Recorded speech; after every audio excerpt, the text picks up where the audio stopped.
Hi, dear friends, some words of Torah for Pesach. Rav Chaim Yehuda Segel Deutsch was a Hasidic Rav in Hungary in the early 20th century. In his Haggadah, he wrote that the third Belzer Rebbe, Rav Yisachar Dov Rokeach, related that Rav Tzvi Elimelech of Dinov, the author of the Bnei Yissaschar, once traveled during Pesach to see how the average Pashida Yid, the average simple Jew, celebrated the Seder. He passed by the window of one person who was up to the section of the four sons. When the man got to the sentence, Keneged Arba'a Banim Dibra Torah, the Torah speaks about four types of sons. Echad Chacham, Ve'echad Rasha, Ve'echad Tam, Ve'echad She'eno Yodea Lishol. We know about these four sons.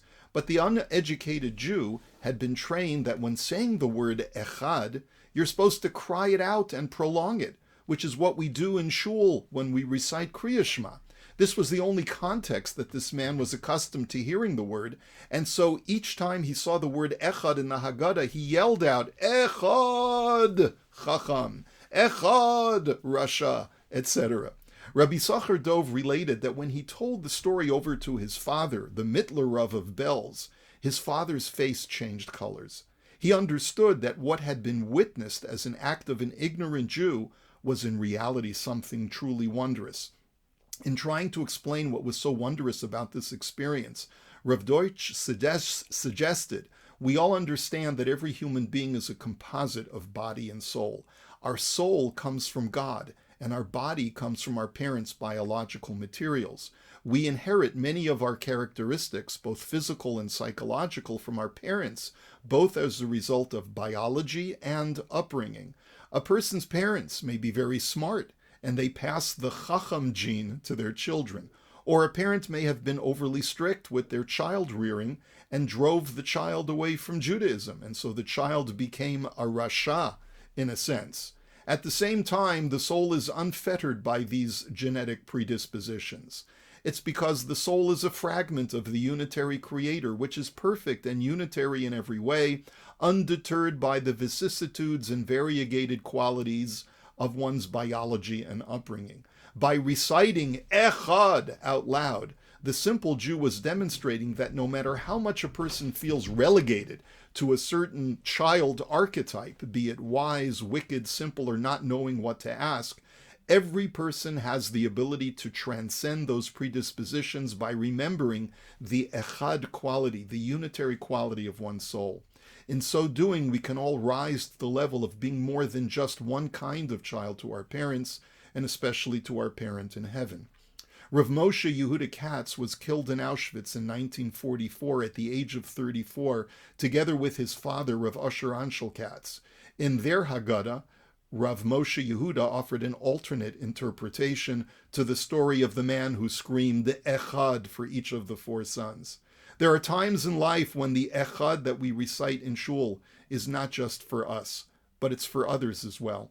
A holy person has the ability to inspire others to accept the yoke of heaven through his inspired davening and devotional efforts.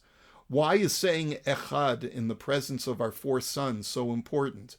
Because no matter what level one's children are on, if a parent models inspiration and devotion, they can impact their children. The Jew who was yelling Echad was on a deeper level, trying to elevate each one of his four sons and help them find their way.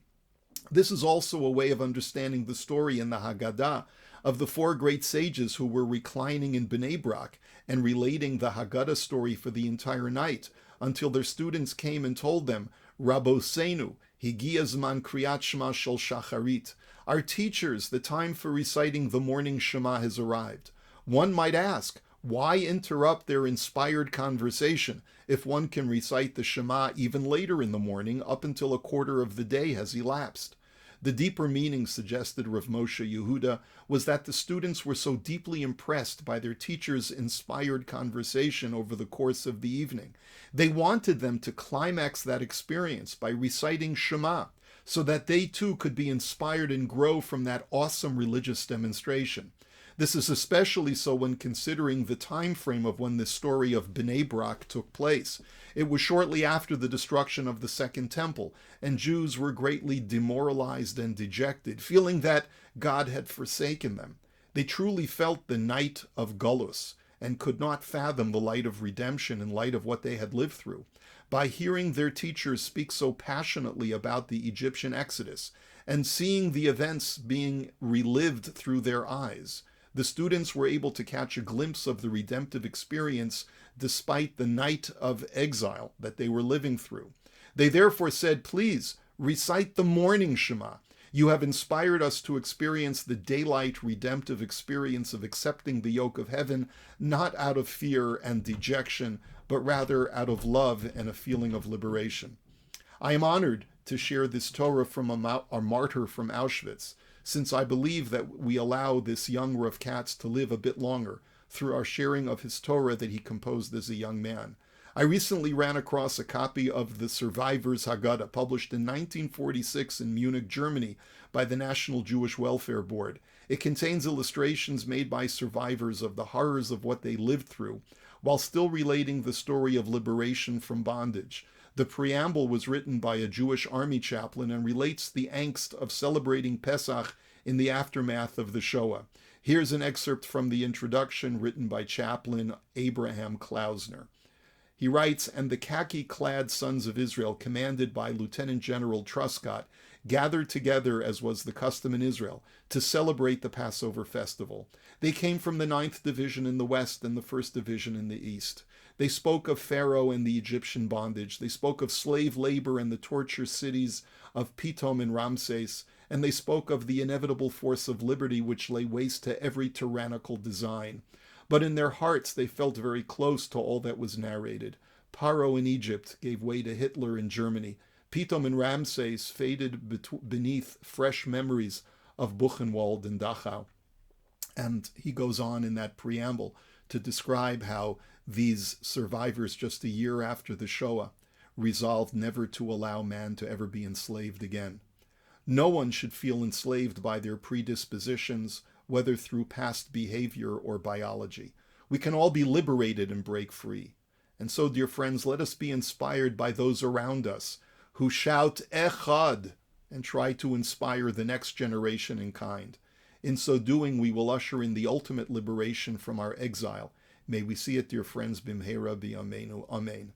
Let's truly hope that l'shana haba'ah, b'Yerushalayim habenuya. Chag Sameach, a good Yantif.